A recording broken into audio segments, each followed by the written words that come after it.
एक बार महाराज जी आश्रम में प्रातः सैर कर रहे थे। पीछे पीछे गुरु भैया भी चल रहे थे। तभी अचानक महाराज जी रुके, पीछे मुड़कर आसमान की ओर देखा और फिर कहा, अच्छा तो यह बात है।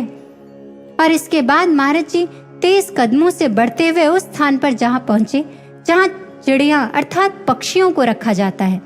महाराज जी ने सेवादार भैया से दरवाजा खोलने के लिए कहा। भैया ने बहुत ध्यान से दरवाजे को खोला ताकि कहीं कोई पक्षी उड़ ना जाए, लेकिन यह क्या, दरवाजा खोलते ही एक विशेष किस्म की चिड़िया उड़कर चली गई। महाराज जी ने कहा, अब इसे बंद कर दो, और फिर अपने कक्ष की ओर बढ़ गए। उधर वो सेवादार भैया वापस आए और आकर सारी घटना बाकी भाइयों को सुनाई। अगले दिन प्रातः काल की सैर के बाद महाराज जी कुटिया में जाकर विराजमान हो गए। वो सेवादार भैया भी वहीं बैठे थे। तभी बहुत दूर से एक परिवार महाराज जी के दर्शन करने आया। उसमें सिर्फ माता जी ब्रह्म ज्ञानी थी, बाकी 3-4 सदस्य गैर उपदेशी थे। और माता जी के हाथों में एक पिंजरा था जिसमें एक छोटी सी चिड़िया थी। उन्होंने वो पिंजरा लाकर महाराज जी के चरणों के पास रख दिया। महाराज जी कुछ देर तक उस चिड़िया को देखते रहे, फिर सेवादार भैया से उस पिंजरे को खोलने के लिए कहा। जैसे ही पिंजरा खुला, वो चिड़िया उड़कर महाराज जी के हाथ पर जाकर बैठ गई। महाराज जी ने उसे स्नेह करते हुए कहा, सेवा करके आई है ना तू, बहुत थक गई होगी, काफी समय लगाना जाने में। इधर ये सुनते ही वो माता जी रोने लगी। सेवादार भैया उन्हें समझाते हुए बोले, माता जी आप रो क्यों रहे हैं, आप महाराज जी के पास बैठे हैं, उनके दर्शनों का आनंद लीजिए। इससे पहले कि वो कुछ और कहते या समझाते, महाराज जी ने उन भैया से पूछा, इस चिड़िया को पहचाना तूने? ये वही है जो कल दरवाजा खोलने पर उड़कर चली गई थी। जाओ, जाकर इसे इसके उसी घर में पहुंचाओ जहां से कल ये गई थी। देखना, इसके वहां पहुंचते ही बाकी सभी पक्षी किस प्रकार इससे बातें करेंगे।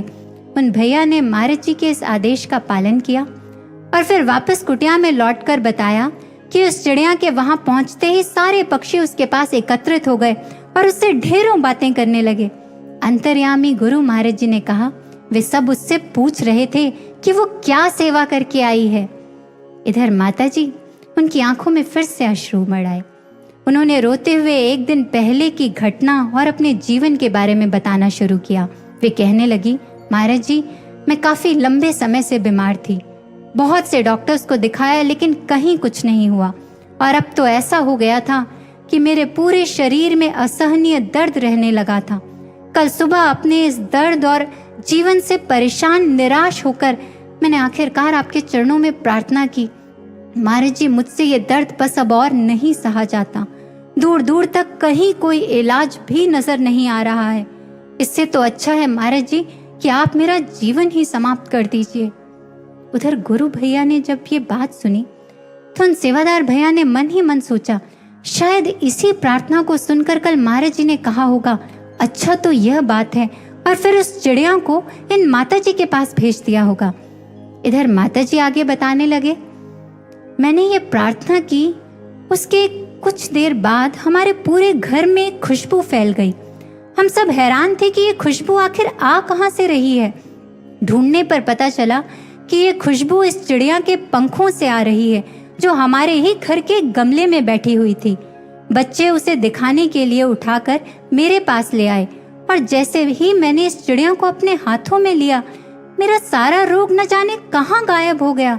साथ ही मेरे मन के भाव भी बदल गए, मेरी सारी निराशा दूर हो गई, और मेरे मन में विचार आया कि मैं इस चिड़िया को महाराज जी के श्री चरणों में देकर आऊं, मैं महाराज जी के दर्शनों के लिए जाऊं।